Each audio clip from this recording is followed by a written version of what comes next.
Hello everyone, I am Sushant. पिछले कुछ दिनों से अफगानिस्तान में हो रहे क्योस के बारे में हम सभी सुन रहे हैं। तालिबान द्वारा टेक ओवर करने की वजह से अफगानिस्तान में अभी भी सिचुएशन बहुत टेंस्ड है। भले ही वहां के लोगों को जताया जा रहा होगा कि वो सेफ है, लेकिन हाथों में बंदूक और बंदूका के साथ शायद ही किसी को इस बात पे भरोसा हो। ये पहली बार नहीं है कि तालिबान ने अफगानिस्तान पर हुकूमत चलाने की कोशिश की हो।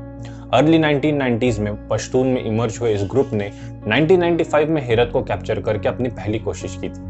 फिर 27 सितंबर 1996 में उन्होंने उस वक्त के प्रेसिडेंट बुरहानुद्दीन रब्बानी की गवर्नमेंट को ओवरथ्रो करके काबुल पे कब्जा किया। 1998 तक अफगानिस्तान का 90% तालिबान के कंट्रोल में था।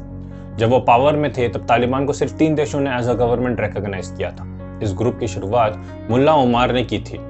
मुल्ला उमार के बाद मुल्ला मंसूर ने तालिबान को लीड किया, जो 2016 में यूएस के एक ड्रोन स्ट्राइक में मारे गए। अभी करंटली इस ग्रुप को मौलावी हिब्बतुल्लाह अखंडजादा कंट्रोल कर रहे हैं। तालिबान के पावर में आने का मतलब है कि सभी लड़कियों के लिए स्कूल्स हमेशा के लिए बंद होना, स्मार्टफोन्स और टीवी जैसी चीजों पर बैन होना, नौजवानों को जबरदस्ती उनके रैंक्स ज्वाइन करने के लिए फोर्स करना। पिछले 20 सालों में जिन जिन लोगों ने तालिबान के खिलाफ अपनी आवाज उठाई थी, उनकी जान खतरे में होना। यहाँ तक कि औरतों को तालिबान फाइटर से जबरदस्ती शादी करने के लिए फोर्स किया जा रहा है। हजारों के पैमाने में लोग अपने फैमिली के साथ अपने ही देश को छोड़ के जा रहे हैं। अपनी जान बचाते इन लोगों को देखकर किसी की भी रूह कांप उठेगी। लेकिन अफगानिस्तान को कंट्रोल करके तालिबान करना क्या चाहता है? तालिबान एक्सट्रीमिस्ट आइडियोलॉजी पे विश्वास रखते हैं, जिसका मतलब अपने पॉलिटिकल और रिलीजियस व्यू को प्रूव करने के लिए वे इलीगल, वायलेंट और एक्सट्रीम तरीकों को सही ठहराते हैं। तालिबान अफगानिस्तान पे स्ट्रिक्ट इस्लामिक रूल लाना चाह रहा है, जो उनके हिसाब से वहां के लोगों के लिए जीने का सही तरीका है। मैं सभी रिलीजन को इक्वली वैल्यू करता हूँ, लेकिन जो नियम और कानून तालिबान अफगानिस्तान पे अप्लाई करना चाह रहा है वो किसी टॉर्चर से कम नहीं। आज जब दिन भर दिन दुनिया बदल रही हो, सभी लोग पास आ रहे हो, लोग खुद को बदल रहे हो, उसके बाद अगर अफगानिस्तान जैसे देश में, जो भले ही बड़े देश के कंपैरिजन में छोटा हो, लेकिन पिछले 20 सालों से अपनी नई पहचान बनाने के लिए कड़ी मेहनत कर रहा था, अगर उस देश में ऐसा कुछ होता है तो ना सिर्फ ये उन देशवासियों के लिए बल्कि हम सभी के लिए बहुत ही दुख की बात है।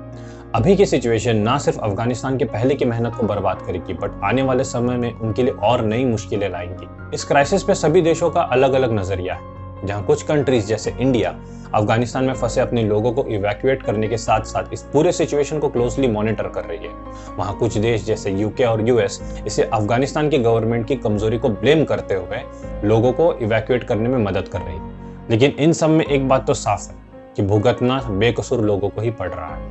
अफगानिस्तान के सारे पॉलिटिकल डिप्लोमेट्स तो पहले ही देश छोड़ के चले गए, पीछे रह गए तो बस लाखों बेकसूर लोग। लेकिन थोड़ी दिलासा देने वाली बात यह भी है कि बहुत सारे कंट्रीज ने अफगानिस्तान के रेफ्यूजीज को शेल्टर दिया। बहुत सारे एनजीओज वहां के फंसे लोगों को मदद भी प्रोवाइड कर रहे हैं, जैसे खाना, cash, sanitary products, medicine etcetera उन तक पहुंचाया जा रहा है। अगर आप भी कुछ ना कुछ कंट्रीब्यूट करके मदद करना चाहते हैं तो बेशक कर सकते हैं। आपको यूएनएचसीआर और बाकी के एनजीओज की डोनेशन लिंक वीडियो डिस्क्रिप्शन में मिल जाएगी। दुख बस इस बात का है कि आज भी कुछ लोग अपनी रिलीजन को सुपीरियर प्रूव करने के लिए इनह्यूमन तरीकों का इस्तेमाल कर रहे हैं। ना जाने वो दिन कब आएगा जब हम सब मिलकर ये कह सकेंगे कि इंसानियत ही हमारा रिलीजन है और हमारी नेशनलिटी हमारी कास्ट। लेकिन जब तक वो दिन नहीं आता, हमें एक दूसरे के लिए खड़ा होना होगा, एक दूसरे के लिए आवाज उठानी होगी। आपको क्या लगता है इस सिचुएशन में हमें क्या करना चाहिए?